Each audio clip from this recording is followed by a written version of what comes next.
Understand how this all started, we gotta go back to day 1, where my entire colony was confined to a single tube.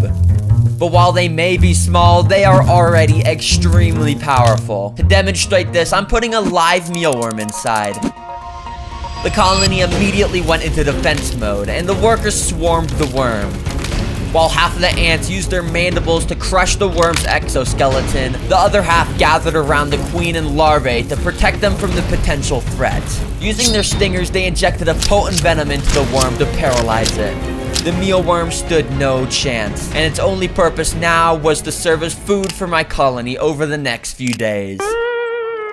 But I could tell the colony was getting way too big for this tiny tube, and they were even trying to break their way out. So I figured now is a good time to expand them into a bigger home. This is a hybrid nest, and it's gonna be their new home. So I connected vinyl tubing, and soon enough, one of the ants started to walk towards the new nest.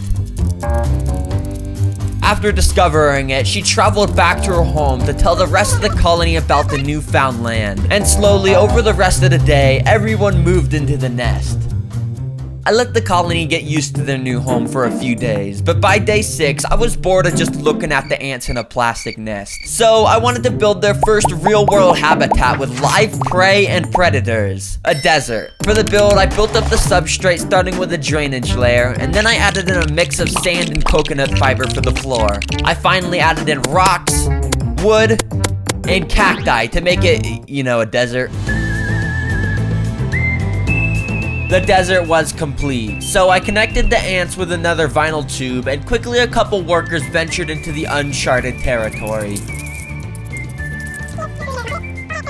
In order to give a reason for the colony to explore further into this desert, I sprinkled some of their favorite food around the habitat, dandelion seeds. And let's just say those seeds made the ants start swarming into the desert, and everyone was doing their part to take food back to the queen.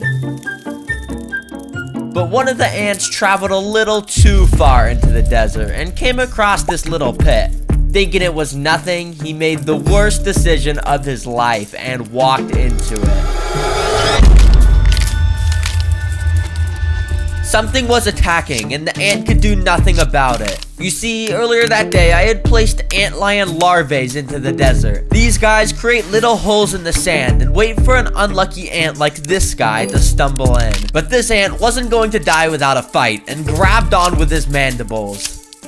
The antlion was actually losing and didn't even have a grip on the ant. But the antlion was smarter and used his ability to burrow and pulled the ant under the sand, never to be seen again.